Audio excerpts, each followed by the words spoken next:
Subscribe कीजिए हमारे channel को और बेल आइकन को दबाइए हमारी लेटेस्ट वीडियो सबसे पहले देखने के लिए। Hello everyone, how are you all? I hope you all are good.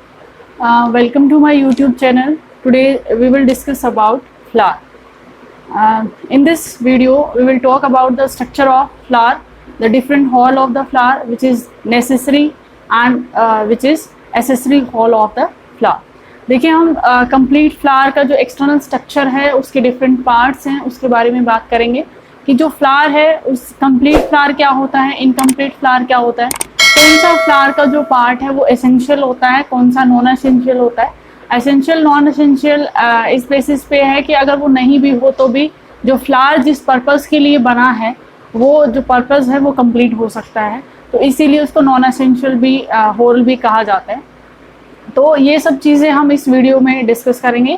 Let's see one by one.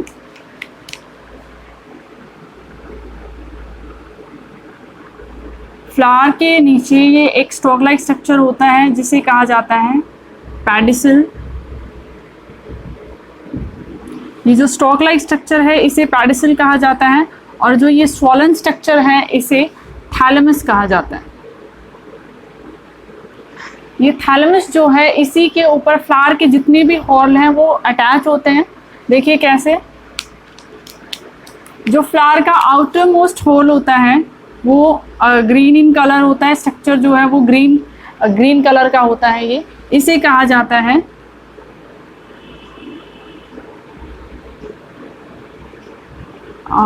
Singly इसे कहा जाता है सेपल। एक ग्रुप ऑफ सेपल को कहा जाता है कैलिक्स।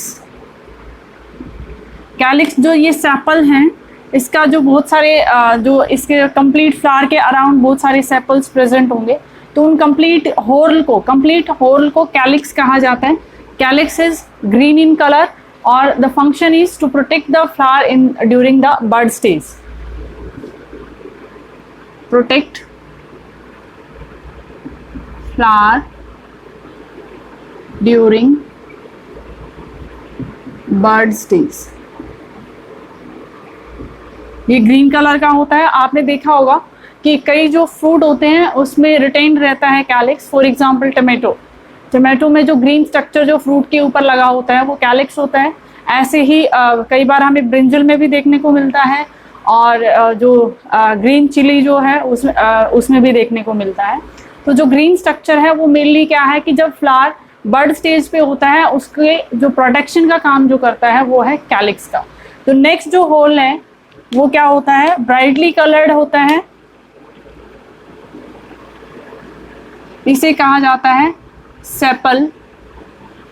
सेपल जो है वो ब्राइटली कलर्ड होल होता है फ्लावर का, तो इसे group of sepal is called Corolla. जैसे ग्रुप ऑफ सेपल्स को कैलिक्स कहा जाता है, ऐसे ग्रुप ऑफ जितने भी फ्लावर में सेपल्स प्रेजेंट है उसको कंबाइन करके उस हॉल को हम क्या कहते हैं, कैलिक्स। जो next hall is the Corolla. Corolla is the group of sepals, कि जितनी भी जो सेपल्स प्रेजेंट है उस फ्लावर में उस कंप्लीट होल को हम क्या कहेंगे, कोरोला कहेंगे। और सेपल्स का जो कंप्लीट होल है उसको हम क्या कहेंगे, कैलिक्स कहेंगे। अब जो कोरोला है उसका क्या फंक्शन होता है कि जो इंसेक्ट्स और बर्ड पॉलिनेटिंग जो फ्लावर होते हैं उनके अंदर ये क्या करता है, अट्रैक्शन का काम करता है। कि कई फ्लावर्स ऐसे, देखिए पॉलिनेटिंग एजेंसीज बहुत सारी होती है। पॉलिनेटिंग एजेंसीज का मतलब होता है कि ऐसे फैक्टर्स या कोई ऐसे ऑर्गेनिजम्स जो कि पोलन ग्रेन को एक फ्लावर से दूसरे फ्लावर में जो ट्रांसफ़र करते हैं। तो इस तरह के जो प्रोसेस जो होता है उसे हम क्या बोलते हैं, उनको पॉलिनेटिंग एजेंसीज बोलते हैं जो पॉलिनेशन में हेल्प करती हैं। तो जो सेपल है उसका क्या फंक्शन होता है कि जो पॉलिनेटिंग एजेंसीज हैं लाइक बर्ड एंड इंसेक्ट्स, तो वो ये सेपल्स क्या करती हैं, ब्राइटली कलर्ड होने के कारण डिफरेंट जो इंसेक्ट्स हैं जो भी उसकी पॉलिनेशन में जो हेल्प करते हैं उसको क्या करते हैं, अट्रैक्ट करते हैं। अगर वो अट्रैक्ट हो जाएंगे तो इसके पास खींचे चले आएंगे और जैसे ही इनके पास बैठेंगे, इनके ऊपर आकर बैठेंगे कि जो पोलन ग्रेन है वो उनके फीट पर चिपक जाते हैं और जिसकी वजह से जब ये दोबारा दूसरी जगह किसी दूसरे फ्लावर के ऊपर जाएंगे तो वहां पर जो है ये इन पोलन ग्रेन को ट्रांसफर कर देंगे। ऐसे ही जो इंसेक्ट्स एंड बर्ड्स है ये क्या करते हैं, पोलिनेशन में हेल्प करते हैं। तो सेपल जो है ब्राइटली कलर्ड होने का कारण यही है कि ये होता है for attraction of insects on bird which help in pollination. तो it attracts insects and birds for pollination। pollination के लिए इंसेक्ट्स और बर्ड को अट्रैक्ट करने का काम होता है। अब देखिए जो कैलिक्स और कोरोला है इसे कहा जाता है एसेसरी होल और non essential whorl of the flower. तो नॉन एसेंशियल इसलिए क्योंकि इसका जो फंक्शन है वो मेन जो पर्पस है फ्लावर का रिप्रोडक्शन का उसमें हेल्प नहीं करता है, मतलब वो पार्टिसिपेट नहीं करता है। कोई भी जो इसका पार्ट है इन दोनों का पार्टिसिपेशन नहीं होता है रिप्रोडक्शन में, इसीलिए इनको नॉन एसेंशियल हॉर्ल कहा जाता है कि अगर फ्लावर के ऊपर ये नहीं भी है तो किसी न किसी तरीके से पोलिनेशन हो जाता है। और क्या है, रिप्रोडक्शन जो होती है वो इन जो ये कोरोला और कैलिक्स है इसका किसी भी पार्ट, इसका कोई भी जो पार्ट है वो रिप्रोडक्शन के प्रोसेस में जो है वो पार्टिसिपेट नहीं करता है, इसीलिए इन दोनों को non essential whorl of the flower कहा जाता है। These are non essential whorl of flower. कई बार क्वेश्चन पूछ लिया जाता है एग्जाम्स में, what are the non essential whorl of the flower, कि 4 आपको ऑप्शंस दे दिए जाएंगे और जो है 2 पार्ट, जैसे फॉर एग्जांपल कैलिक्स कोरोला और एंड्रोशियम गाइनोसियम जो हम आगे देखेंगे, तो उन दोनों में से पूछ लिया जाएगा कि नॉन एसेंशियल कौन से पार्ट है और एसेंशियल कौन से पार्ट है। तो नेक्स्ट जो हॉर्ल है फ्लावर का वो है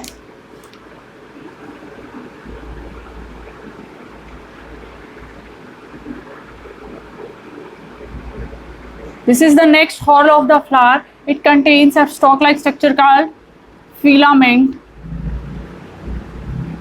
and this lobe-like structure is known as anther. And complete anther और filament जो ये होता है male reproductive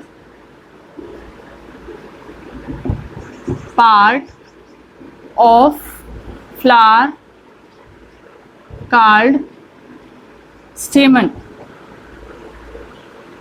ये जो स्टेमन है ये फ्लावर का मेल पार्ट होता है और इसे क्या कहा जाता है, ये है जो ग्रुप ऑफ स्टेमन है उसे कहा जाता है एंड्रोशियम।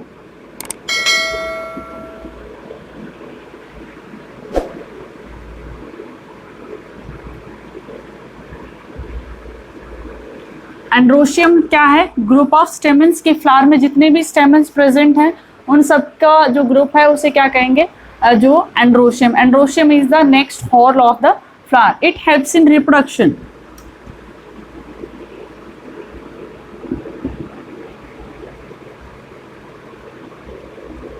ये क्या है, रिप्रोडक्शन में हेल्प करता है। Next whorl of the flower is pistil. It has also a stalk like structure and this receptacle like structure known as stigma.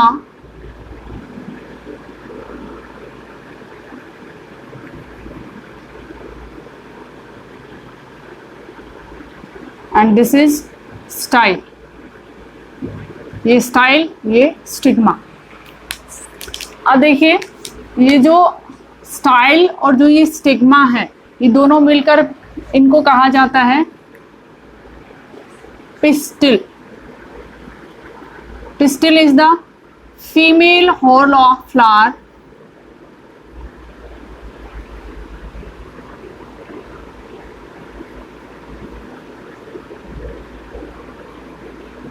ये फीमेल हॉर्ल होता है फ्लावर का, female part sorry, and it helps in reproduction like androecium. Androecium क्या है, स्टेमन का group है और स्टेमन क्या है, मेल रिप्रोडक्टिव पार्ट है। ऐसे ही पिस्टिल क्या है, female reproductive part of the flower and its group is known as gynoecium.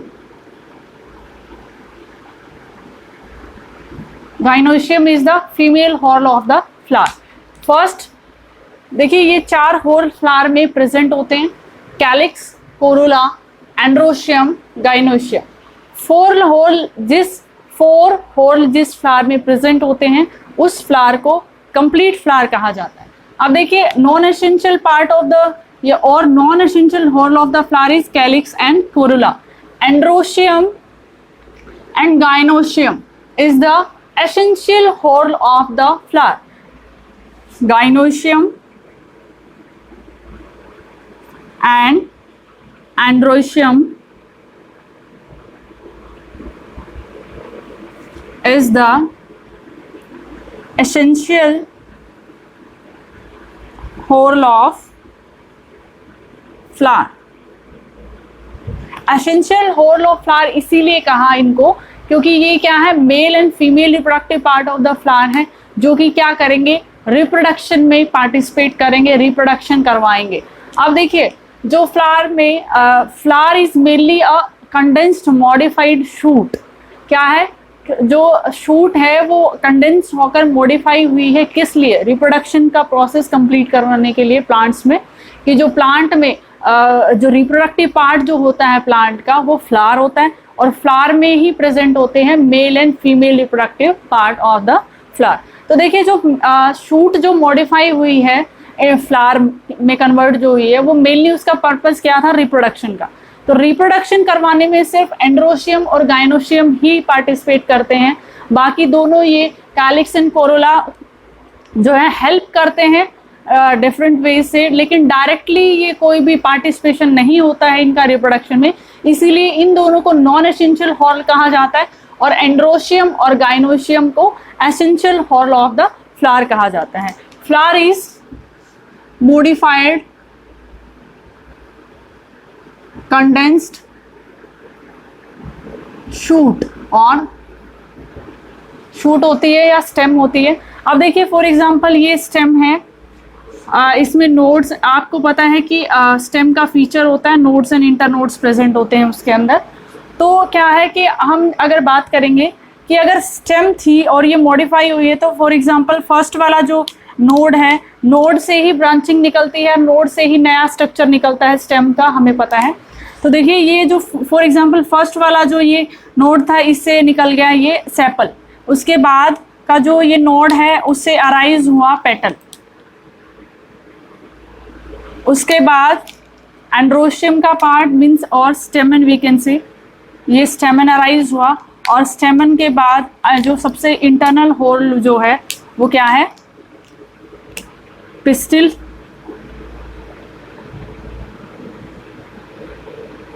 ये अब देखिए हमने कहा है कि flower is the modified condensed shoot है या स्टेम है। अगर हम इन पार्ट्स देखिए, यहाँ पर ये हमें अलग अलग दिख रहे हैं, लेकिन यहाँ पर देखिए अगर हम कंप्लीट फ्लावर का स्ट्रक्चर देखते हैं तो ये हमें फ्यूज से दिखते हैं, हमें नहीं पता चलता है कि कहाँ से ये इनका एक्चुअल में अरेंजमेंट होता है, यहाँ पर अलग से नहीं दिखता है। लेकिन अगर हम इस शूट को, इस स्टेम को अगर हम प्रेस कर देते हैं तो ये सारे नोड्स जो है वो पास पास आ जाएंगे, और हमें लगेगा कि ये जो सारे होल हैं वो एक ही जगह पर अटैच हैं इस तरीके से। तो ये क्या है, मॉडिफाइड स्टेम है, जो कि इस तरीके स्टेम जो है ये फ्लावर में कन्वर्ट हो गई है बाय द कंडेंसेशन और कंप्रेशन ऑफ द स्टेम। अगर हम स्टेम को इस फॉर एग्जांपल इस स्टेम के ऊपर ये सारे होल अटैच हो गए, अगर हम इस स्टेम को कंप्रेस कर देंगे ऊपर से तो क्या होगा कि ये सारे होल जो है वो पास पास आ जाएंगे, और इस तरीके का स्ट्रक्चर हमें कुछ दिखेगा। तो अगर हमें फ्लावर की डेफिनेशन लिखनी है, flower is the modified condensed stem which is modified for the process of reproduction. कि जो प्लांट्स में रिप्रोडक्शन का प्रोसेस कंप्लीट करने के लिए जो है mainly sexual reproduction, it is modified for sexual reproduction, क्योंकि एसेक्सुअल रिप्रोडक्शन जो है वो वेजिटेटिव पार्ट से भी हो जाता है। वेजिटेटिव पार्ट क्या है, रूट, स्टेमन, लीफ, प्लांट के जो पार्ट होते हैं उसे वेजिटेटिव पार्ट कहा जाता है। तो एसेक्सुअल रिप्रोडक्शन तो उनसे भी हो सकती है, लेकिन अगर प्लांट्स में सेक्सुअल रिप्रोडक्शन होना है तो उसके लिए जो है वो फ्लावर होता है, कंडेंस्ड शूट है एक्चुअल में फ्लावर, तो which is modified for the process of reproduction. That's all about structure of flower. Students, if you like the method of teaching, then please keep sharing and subscribing my channel. Thank you.